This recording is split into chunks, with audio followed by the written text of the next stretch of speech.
जब हृदय गति करना बंद कर देता है, मस्तिष्क के अन्य महत्वपूर्ण अंगों में रक्त संचार करने के लिए बहुत अप्रभावी रूप से धड़कता है, तब कार्डियोपल्मोनरी रिससिटेशन कार्डियक अरेस्ट के दौरान जीवन बचाव में मदद करता है। सीपीआर में छाती को दबाना, मुंह से श्वास देना शामिल है। सीपीआर का मुख्य भाग छाती को दबाना है, जो दिल की धड़कन के वापस आने तक महत्वपूर्ण अंगों में रक्त का प्रवाह बनाए रखता है। फिर 2 पैरा खिलाड़ियों का उल्लेख किए जिन्होंने 2024 में अर्जुन पुरस्कार जीता। तो शीतल देवी पैरा तीरंदाजी, प्राची यादव पैरा कैनोइंग और अजय कुमार रेड्डी ब्लाइंड क्रिकेट। फिर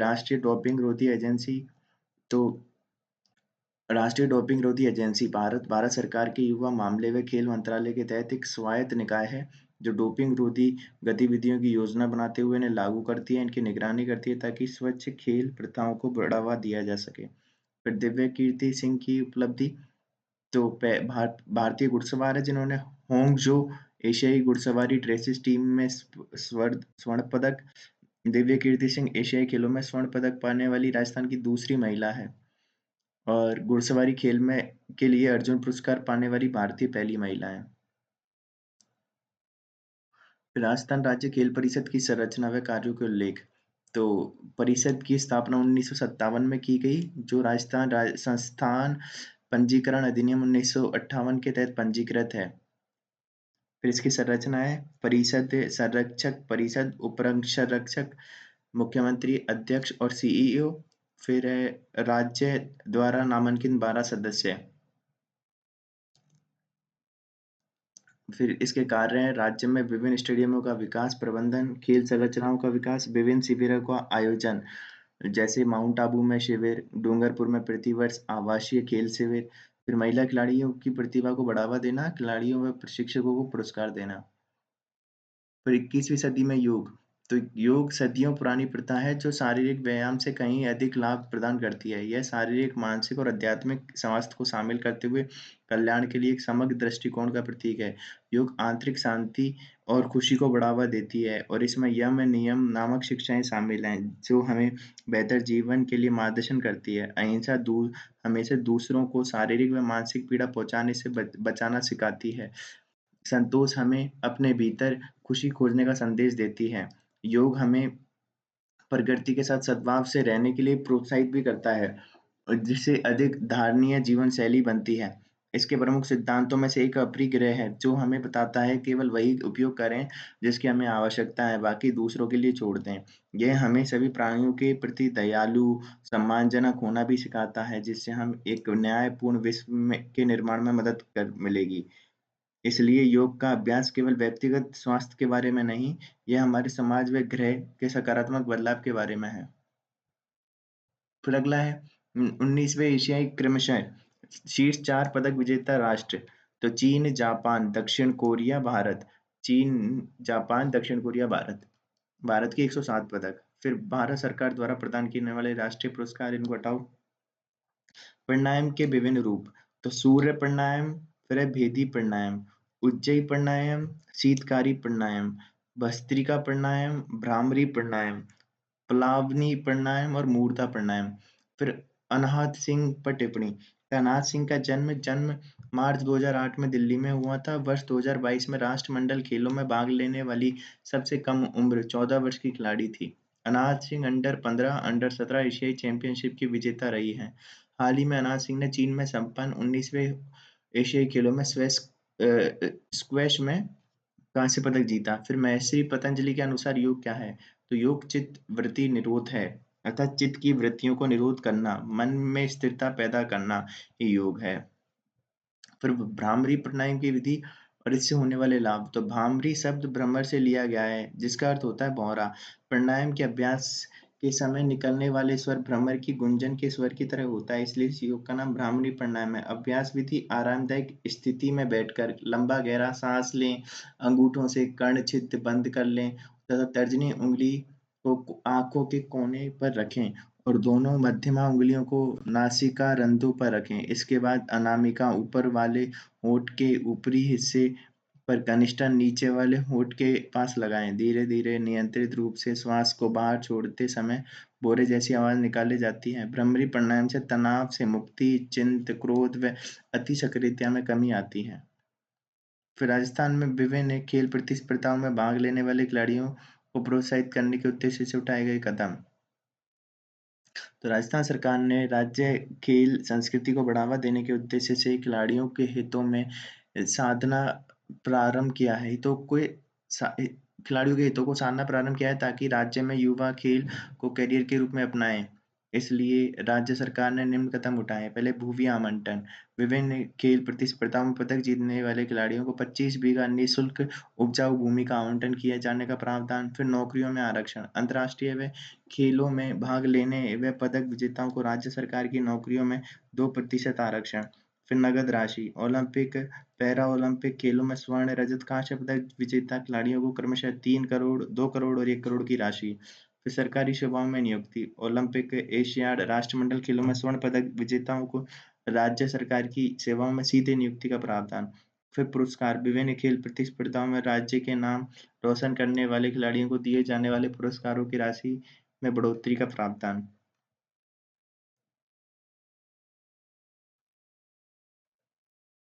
फिर उत्तान मंडूकासन क्या है? तो उत्तान मंडूकासन शब्द का उत्तान का अर्थ ऊर्ध्व और मंडूक का अर्थ मेंढक। इस आसन में मेंढक जैसी स्थिति में ऊर्ध्वमुखी हुआ जाता है। इस कारण इस आसन का नाम उत्तान मंडूकासन है। इस आसन से पीठ दर्द और गिरवा की तकलीफ से छुटकारा, शरीर की उदारी समस्याओं का निराकरण व फेफड़े की कार्य क्षमता में वृद्धि की जाती है।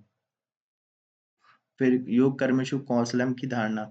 तो श्रीमद् भगवद गीता के अनुसार कर्मों में कुशलता का नाम ही योग है। कर्मों की कुशलता का तात्पर्य है हमें कर्म इसी प्रकार से करने चाहिए कि वे बंधन का कारण ना बने, अर्थात अनासक्त भाव से कर्तव्य का निर्वहन करना ही योग है।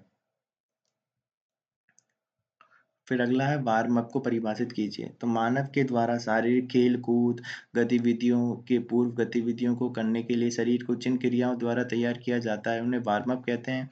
वार्म अप से हृदय का स्ट्रोक वॉल्यूम बढ़ता है और फेफड़ों में वायु का संचार बढ़ता है। शरीर में खून के प्रवाह की गति बढ़ती है, मांसपेशियों को मजबूती मिलती है। फिर 2023 के लिए मेजर ध्यानचंद खेल रत्न पुरस्कार सम्मानित खिलाड़ियों के नाम लिखिए। तो सात्विक साईराज, रंकी रेड्डी और चिराग शेट्टी। फिर बिलियर्ड्स प्रतियोगिता में भारत का प्रतिनिधित्व करने वाले किन्हीं 4 खिलाड़ियों के नाम लिखिए। तो पंकज अडवाणी, सुभाष अग्रवाल, फिर अनुजा ठाकुर, चंद्र सिंह हिरजी और गीत श्रीराम सेठी, माइकल जोसफ फरेरा। हाल ही में सुर्खियों में रहे दिव्यांश सिंह पवार कौन है? तो दिव्यांश सिंह पवार जयपुर निवासी हैं जो निशानेबाजी में भारत का प्रतिनिधित्व करते हैं। इनके द्वारा हाल ही में संपन्न एशियन गेम्स में पुरुषों की 10 मीटर राइफल में टीम इवेंट में स्वर्ण पदक जीता। फिर राष्ट्रीय डोपिंग रोधी अधिनियम 2022 का उद्देश्य है। तो राष्ट्रीय डोपिंग रोधी अधिनियम 2022 का उद्देश्य राष्ट्रीय डोपिंग रोधी एजेंसी, राष्ट्रीय डोप परीक्षण प्रयोगशाला और अन्य डोप परीक्षण सुविधाओं के कामकाज के लिए एक वैधानिक ढांचा प्रदान करते हुए देशों में डोपिंग रोधी गतिविधियों को विनियमित करना।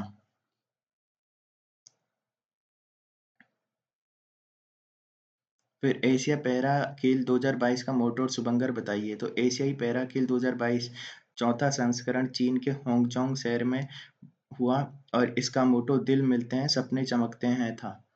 तथा शुभंकर फेई फेई जो लियांगजू की संस्कृति वर्णित देवीय पक्षी से प्रेरित था। फिर खेल राष्ट्रीय खेल विकास कोष पर टिप्पणी। राष्ट्रीय खेल विकास कोष की स्थापना वर्ष 1998 में धर्मार्थ बंदोबस्ती अधिनियम 1890 के तहत की गई। इसका स्थापना उद्देश्य निजी कॉर्पोरेट क्षेत्र और अनिवासी भारतीयों सहित गैर सरकारी स्रोतों से खेल अवसंरचना के विकास व उन्नयन के लिए संसाधन जुटाना।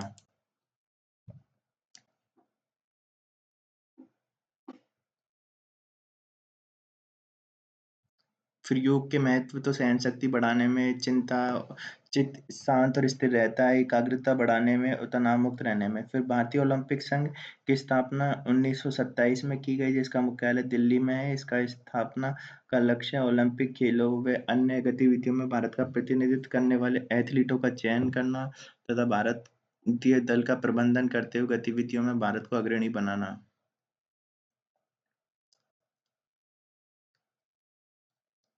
फिर सीखने की विराम अविराम विधि क्या है? तो सीखने की विराम अविराम विधि व्यक्ति विराम अवस्था में किसी पाठ विषय को थोड़ा आराम दे, इसको हटाओ। फिर भारत में खेल के पिछड़ने के कारणों का उल्लेख, तो बुनियादी अवसंरचना का अभाव, वित्तीय संसाधनों व निवेश का न्यून होना, कैरियर विकल्प के रूप में नहीं लिया जाता और खेलों को पाठ्यक्रम व सामान्य गतिविधियों में शामिल नहीं किया जाना।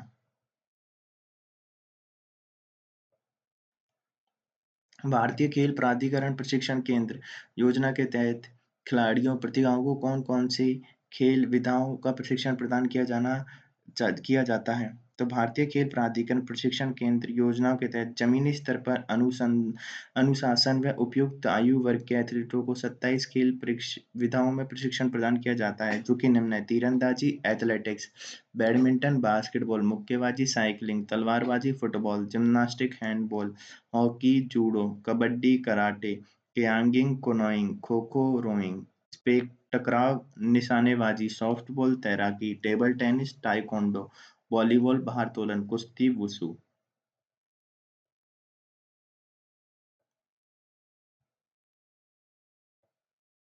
फिर खेल के दौरान खिलाड़ियों को लगने वाली चोटों के कारण बताइए। तो खेल के दौरान खिलाड़ियों को मोच, घाव, रक्तस्राव, अस्थि विभाजन, खिंचाव जैसी चोटों से जूझना पड़ता है।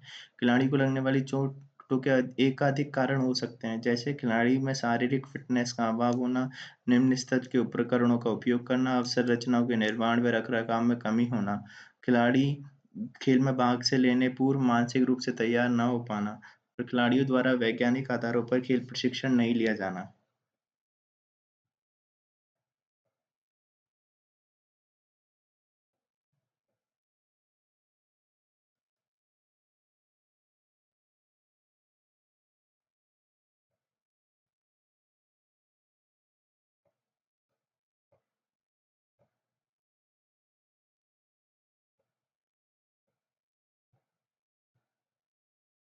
फिर चतुर्युगों के नाम उल्लेख करते हुए इनका महत्व स्पष्ट कीजिए। तो कर्म योग, भक्ति योग, राजयोग, ज्ञान योग को चतुर्युग कहा गया है।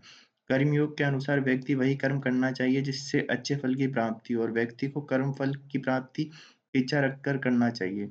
फिर भक्ति योग मन को जागृत करने वाला सर्वोत्तम योग है। इसमें परमात्मा का जप करके योग किया जाता है। इसमें ज्ञान की प्राप्ति करने के पश्चात व्यक्ति यश अपयश, लाभ हानि, सफलता असफलता, दुख सुख सब बराबर लगते हैं। फिर राजयोग, यह इसका उद्देश्य मन की चंचलता को समाप्त करना तथा इससे मन अनुशासित हो जाता है। फिर ज्ञान, ज्ञान योग के द्वारा व्यक्ति योग सीखता है तथा धार्मिक ग्रंथों का अध्ययन करता है, अर्थात ज्ञान एवं योग एक दूसरे से संबंधित है तथा इस योग के माध्यम से व्यक्ति परमात्मा को अधिक से अधिक जानने लगता है।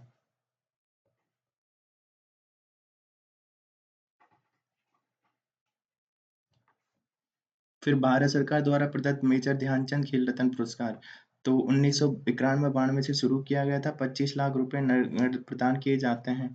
खिलाड़ी को पुरस्कार दिए जाने वाले वर्ष से ठीक पहले 4 वर्षों की अवधि में खेल के क्षेत्र में शानदार उत्कृष्ट प्रदर्शन।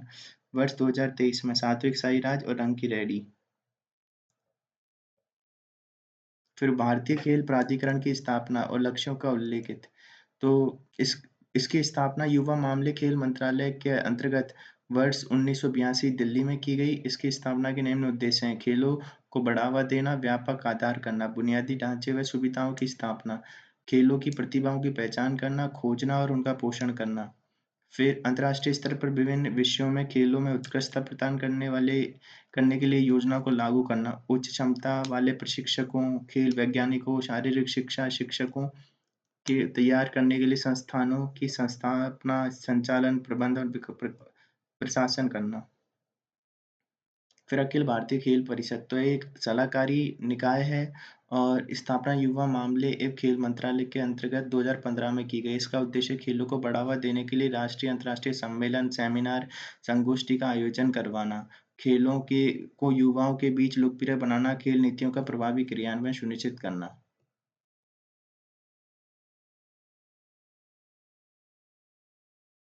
फिर प्राथमिक चिकित्सक के गुण, अच्छे, स्वस्थ व मजबूत हृदय वाला होना चाहिए, प्राथमिक चिकित्सा संबंधी ज्ञान वाला होना चाहिए, सूझबूझ वाला, दूरदर्शिता वाला होना चाहिए, तुरंत निर्णय लेने वाला होना चाहिए और प्राथमिक चिकित्सा में उपयोग आने वाले उपकरणों से संपन्न होना चाहिए।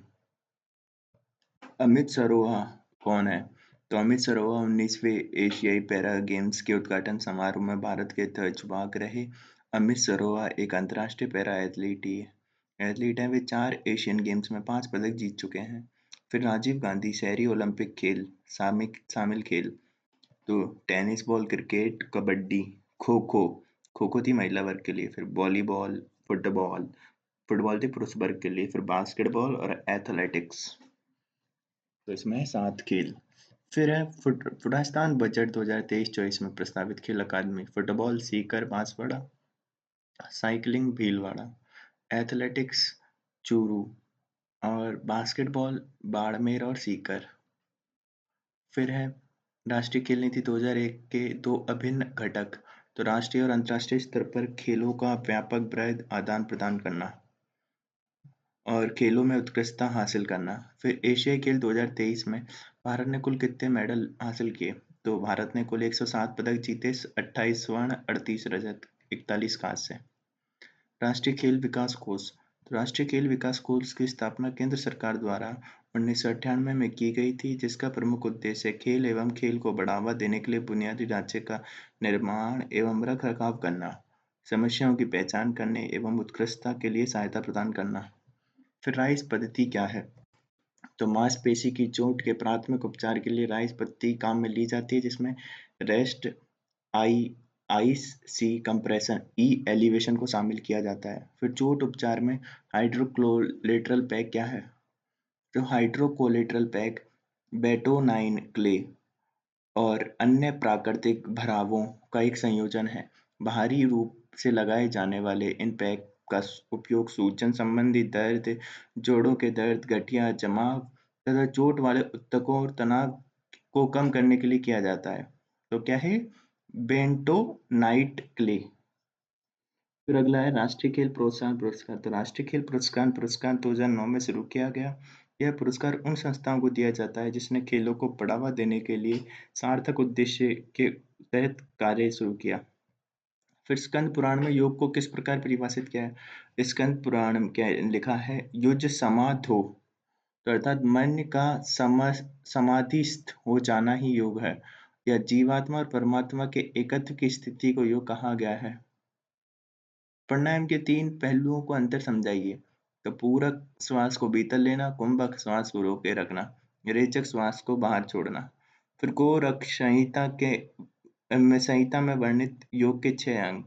तो गोरक्ष संहिता में वर्णित 6 अंग है: आसन, प्राणायाम, प्रत्याहार, धारणा, ध्यान, समाधि।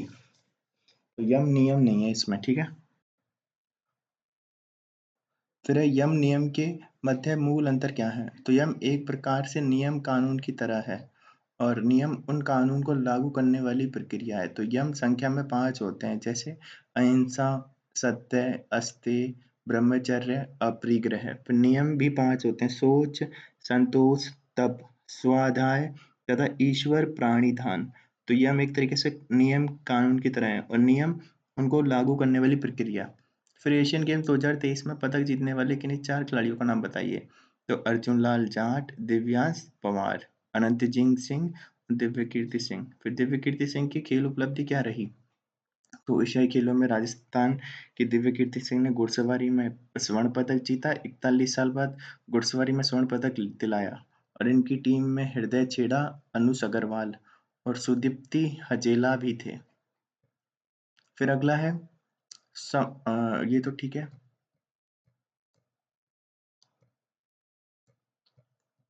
राष्ट्रीय खेल नीति 2001 के अंतर्गत खिलाड़ियों को प्रोत्साहन हेतु क्या-क्या प्रावधान है? तो आवश्यकता की स्थिति में उपचार एवं विवाह कवर और चिकित्सा के लिए प्राप्त सहायता दी जाएगी। निर्धारित श्रेणियों के अनुसार खिलाड़ियों के लिए नौकरी में आरक्षण, सामाजिक पहचान, मान्यता, राष्ट्रीय, राज्य, जिला स्तर पर पुरस्कार और सम्मान प्रोत्साहन राशि के रूप में नगद पुरस्कार व रोजगार के अवसर राष्ट्रीय खेल नीति के महत्वपूर्ण तत्व हैं। फिर खिलाड़ियों के साथ प्रशिक्षकों, जजों, रेफरी को भी उपयुक्त कौशल विकसित करने, अनुभव को समृद्ध करने के लिए प्रोत्साहन दिया जाएगा। राजस्थान सरकार द्वारा खेल व खिलाड़ियों को समर्थन में हाल ही में कौन-कौन से कदम उठाए गए? तो राज्य सरकार ओलंपिक, एशियाई राष्ट्रमंडल, एवरेस्ट पर्वतारोहण में पदक विजेता खिलाड़ियों को इंदिरा गांधी नहर परियोजना क्षेत्र में 75 बीघा निःशुल्क भूमि आवंटन करती है। राज्य सरकार अंतर्राष्ट्रीय खेलों में भाग लेने वाले और राष्ट्रीय खेलों में सीनियर वर्ग में पदक जीतने वालों को सरकारी नौकरी में 2% आरक्षण देती है। ओलंपिक, पैरा ओलंपिक में स्वर्ण, रजत, कांस्य पदक विजेता खिलाड़ियों को क्रमशः 3 करोड़, 2 करोड़, 1 करोड़ की राशि प्रदान की जाएगी। फिर नवीनतम संशोधन के अनुसार ओलंपिक, एशियाड, राष्ट्रमंडल खेलों में स्वर्ण पदक विजेता आरएस, आरपीएस जैसी सेवाओं में सीधे नियुक्ति के पात्र होंगे और नई खेल अकादमियों की स्थापना आदि। फिर भारतीय पुरुष हॉकी टीम पुनः अपने पुराने प्रदर्शन की ओर आगे बढ़ रही है। कथन के आलोक में उपलब्धियों की चर्चा करें तो भारतीय पुरुष हॉकी टीम ने ओलंपिक खेलों में प्रदर्शन 1980 तक शानदार रहा।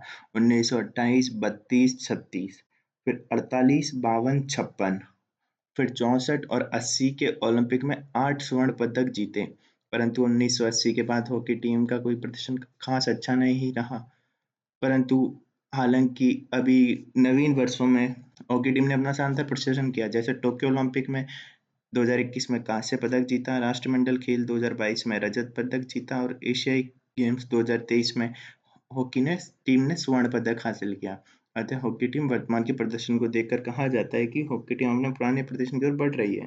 फिर खेल नीति 2013 के प्रमुख उद्देश्य, तो प्रदेश में खेलों के लिए अनुकूल वातावरण तैयार करना, जिससे अधिक से अधिक नागरिकों को खेलों में प्रति आकर्षित किया जाए। प्रदेश के अधिक से अधिक नागरिकों को खेलों में भाग लेने के लिए सुविधा उपलब्ध कराना। फिर खेलों के विकास हेतु उच्च स्तरीय आधारभूत ढांचा तैयार करना और उनका संधारण करना तथा उपरोक्त आधारभूत ढांचे को समयोजित उपयोग करना। फिर प्रतिभाशाली खिलाड़ियों को सम्मानित करना, उन्हें बेहतर प्रदर्शन के लिए लगातार प्रोत्साहित करना, पैरा खिलाड़ियों को उनकी आवश्यकता के अनुसार सुविधा उपलब्ध करवाते हुए खेलों में उनकी भागीदारी सुनिश्चित करना। फिर खेलों में कंट्यूशन क्या है? कंट्यूशन और इस प्रकार की चोटों के लिए उचित उपचार सुझाइए। तो कंट्यूशन चमड़ी या त्वचा की ऊपरी सतह पर लगी चोट को कहते हैं। यह चोट सड़क पर गिरने, घसीटने या किसी किसी चीज से रगड़ जाने पर आती है। इससे त्वचा का रंग खराब हो जाता है, सूजन आ जाती है, साथ ही प्रभावित मांसपेशियों में जकड़न आ जाती है। यह चोट को नल के पानी से नीचे धोएं, परंतु एंटीसेप्टिक का इस्तेमाल नहीं करें। युवतकों को नुकसान पहुंचा सकता है तथा इलाज भी धीमा कर सकता है। फिर जगह को सूखे और साफ तौलिए से हल्का साफ करें। जीवाणु रहित चिपकने वाली पट्टी जैसे प्लास्टर का प्रयोग करें। सूजन को कम करने के लिए 20 मिनट तक बर्फ लगाना चाहिए। अगर स्थिति गंभीर है तो मेडिकल एक्सपर्ट से संपर्क करें। फिर जल चिकित्सा के विभिन्न प्रकार कौन से हैं, स्पष्ट कीजिए। तो जल विविध रूपों द्वारा खेल चोटों की चिकित्सा करना जल के विविध रूपों द्वारा खेल चोटों की चिकित्सा करना जल चिकित्सा या हाइड्रोथेरेपी कहलाता है। इसके कई प्रकार हैं, जैसे भंवर स्नान। इस चिकित्सा विधि में जल विलय तकनीक को चिकित्सीय प्रभाव के लिए उपयोग में लेते हैं। फिर है विलय स्नान। तो इस विधि में गर्म पानी का प्रयोग कर चोट लगे अंगों में तत्परता लाने के लिए इस पानी में डुबोया जाता है। फिर गर्म व ठंडा स्नान विधि में गर्म व ठंडे दोनों पानी का प्रयोग कर जल मालिश की जाती है।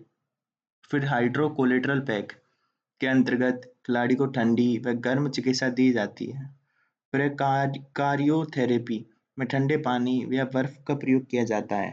तो एक हो गया भंवर स्नान, एक हो गया विलय स्नान, एक होता है गर्म व ठंडा स्नान, एक है हाइड्रोकोलेटरल पैक और एक है कार्योथेरेपी। फिर महर्षि पतंजलि के अष्टांग योग के अंतरिक्ष पक्ष की व्याख्या कीजिए। तो महर्षि पतंजलि ने अष्टांग योग के 2 पक्ष बताए हैं। पहला बाह्य पक्ष, जिसमें यम, नियम, आसन, प्राणायाम, प्रत्याहार होते हैं। दूसरा आंतरिक पक्ष, जिसमें धारणा, ध्यान, समाधि होता है। अंतरंग या आंतरिक पक्ष, धारणा मस्तिष्क की एकाग्रता कहलाती है। धारणा में मन को अभिष्ट विषय पर केंद्रित करते हैं। फिर ध्यान में मस्तिष्क की पूर्ण स्थिरता। निर्गुण ध्यान को समाधि प्राप्त करने के लिए योग्य माना जाता है। फिर समाधि, योग साधना की अंतिम पीढ़ी, साधक की खोज का अंत, संवेगों पर विराम की अवस्था, एक जैसी अवस्था को प्राप्त कर लेना ही समाधि, आत्मा परमात्मा से मिलन। फिर स्थिर सुखम आसन को स्पष्ट करते हुए आसन के शरीर क्रियात्मक लाभों को उल्लेख कीजिए। तो महर्षि पतंजलि के अनुसार स्थिर सुखम आसन का तात्पर्य है सुखपूर्वक बैठना ही आसन है का तात्पर्य है सुखपूर्वक बैठना ही आसन है। आसन शब्द आस धातु से बना है जिसका अर्थ है बैठना।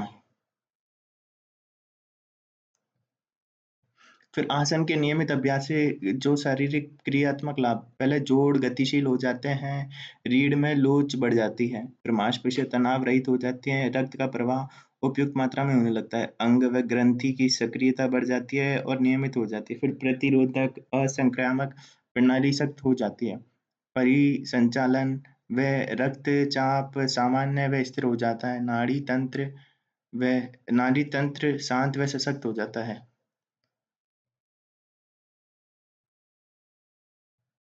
हठ योग में शुद्धिकरण अभ्यास के लिए आवश्यक षट कर्मों को निम्नलिखित कीजिए। तो हठ योग में शुद्धिकरण अभ्यास के लिए आवश्यक षट कर्म है नेति, धोती, बस्ती, त्राटक, नौली और कपालभाति। तो नेति, धोती, बस्ती, त्राटक, नौली, कपालभाति। फिर 19वें एशियाई खेलों में भारतीय महिला कबड्डी टीम में शामिल राज्य के 4 खिलाड़ियों के नाम बताइए। तो इसमें थे निधि शर्मा, फिर है सुषमा शर्मा, साक्षी कुमारी और मुस्कान। तो निधि, सुषमा, साक्षी, मुस्कान। फिर खेलो इंडिया पैरा गेम्स 2023 पर टिप्पणी कीजिए। तो ये 11वें खेलो इंडिया पैरा गेम्स 2023 का आयोजन 10 से 17 दिसंबर 2023 को नई दिल्ली में आयोजित किया, जिनमें 7 खेल की प्रतियोगिता आयोजित की गई। इनमें 32 राज्य और केंद्र शासित प्रदेशों में 14 से अधिक पैरा एथलीट ने भाग लिया। फिर मिशन ओलंपिक खेल। तो मिशन ओलंपिक खेल खेल मंत्रालय की एक तहत एक समर्पित निकाय या प्रकोष्ठ है जिसका उद्देश्य लक्ष्य ओलंपिक पोडियम टॉप्स के तहत चुने गए एथलीटों को सहायता प्रदान करना है। टॉप्स योजना के तहत चुने हुए एथलीटों को लिए अनुकूलित कार्यक्रमों की मंजूरी के साथ साथ एथलीटों की जरूरतों पर निर्णय लेता है। फिर प्राणायाम के प्रकारों को निम्नलिखित कीजिए। तो प्राणायाम प्राण और आयाम दो शब्दों से मिलकर बना है। प्राण का अर्थ होता है जीवन ऊर्जा और आयाम का अर्थ होता है नियंत्रण। श्वास प्रश्वास पर नियंत्रण करना ही प्राणायाम कहलाता है। प्राणायाम के प्रकार होते हैं सूर्य भेदी, उज्जयी, भस्त्रिका, शीतकारी, भ्रामरी, पालाविनी और मूर्छा। फिर अंतर्राष्ट्रीय योग दिवस के प्रतीक चिन्ह में निहित संदेशों को वर्णन कीजिए। तो अंतर्राष्ट्रीय योग दिवस के प्रतीक चिन्ह में दोनों हाथों को जोड़ना योग का प्रतीक है। यह व्यक्तिगत चेतना का सार्वभौमिक चेतना के साथ योग की प्रतिबिंबित करता है। यह शरीर और मन, मनुष्य और प्रकृति की समरसता का प्रतीक है। यह स्वास्थ्य और कल्याण के समग्र दृष्टिकोण को चित्रित करता है। प्रतीक चिन्ह में चित्रित भूरी पत्तियां भूमि, हरी पत्तियां, नीली पत्तियां अग्नि तत्व के प्रतीक हैं। दूसरी ओर सूर्य ऊर्जा और प्रेरणा के स्रोत का प्रतीक है। यह प्रतीक चिन्ह मानवता की शांति और समरसता को प्रतिबंधित करता है। फिर प्राथमिक उपचार की अवधारणा को स्पष्ट करते हुए इसका महत्व उल्लेख कीजिए।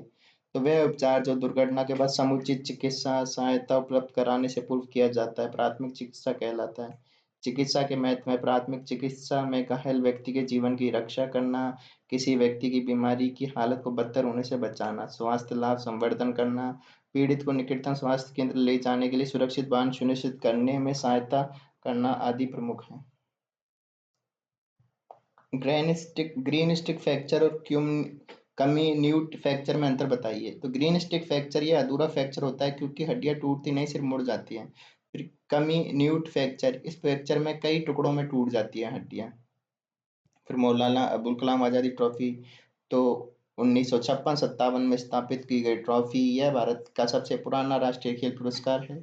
यह पुरस्कार जो एक भारतीय स्वतंत्रता सेनानी और देश के पहले शिक्षा मंत्री को संबोधित करता है। गत कैलेंडर वर्ष के दौरान अंतर विश्वविद्यालय प्रतियोगिता में उत्कृष्ट प्रदर्शन करने के लिए एक विश्वविद्यालय को दिया जाता है। नरपत सिंह लंबोर, तो चूरू निवासी भाला फेंक, जिन्होंने Asian youth athletic championship Tashkent Uzbekistan में भाला फेंक कर कांस्य पदक जीता। फिर ज्ञान योग की साधना में सहायक षट संपत्ति की अवधारणा को बताइए। तो षट संपत्ति का अर्थ है 6 साधन। ज्ञान योग की साधना में 6 साधनों का साधक को अवश्य पालन करना होता है। जब वह इन्हें अपना लेते हैं तो साधक की षट संपत्ति माना जाता है। यह है निम्न: सम, दम, तितिक्षा, उपरति, श्रद्धा और समाधान। फिर राजस्थान राज्य खेल परिषद के संगठनात्मक संरचना बताइए।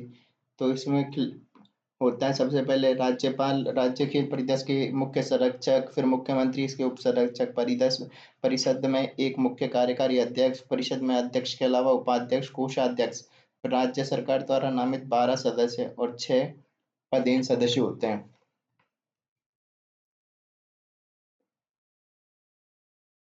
फिर योग भारत की सांस्कृतिक विरासत है, स्पष्ट कीजिए। तो भारत में प्राचीन साक्ष्यों से स्पष्ट होता है कि योग भारत की सांस्कृतिक विरासत है। योग के संदर्भ में पूर्व वैदिक काल सिंधु घाटी सभ्यता स्थलों में पाई गई यौगिक आसनों की बनी मूर्तियां मिली है, जिनसे प्रतीत होता है योग उस समय भी प्रचलित था। वैदिक काल वेद में युन जते का प्रयोग हुआ है, जिसके अनुसार ज्ञानेंद्रियों पर नियंत्रण योग के द्वारा संभव है, तथा उपनिषदों में विभिन्न योगिक अभ्यासों तथा उनके प्रभावों का वर्णन मिलता है। फिर महाभारत रामायण जैसे महाकाव्यों में योग की महत्ता को बताया गया है। सूत्र काल में पतंजलि ने योग के आधुनिक साहित्य योग सूत्र की रचना की थी। मध्यकाल में नाथ व भक्ति पंथ में योग का उल्लेख मिलता है। वर्तमान में विभिन्न योग गुरुओं और भारत सरकार द्वारा देश विदेश में योग को प्रसारित किया गया है। तो भारत में खिलाड़ियों की खेल उत्कृष्टता को मान्यता देने के लिए राष्ट्रीय स्तर पर प्रदान किए जाने वाले राष्ट्रीय खेल पुरस्कारों को संक्षिप्त में बताइए।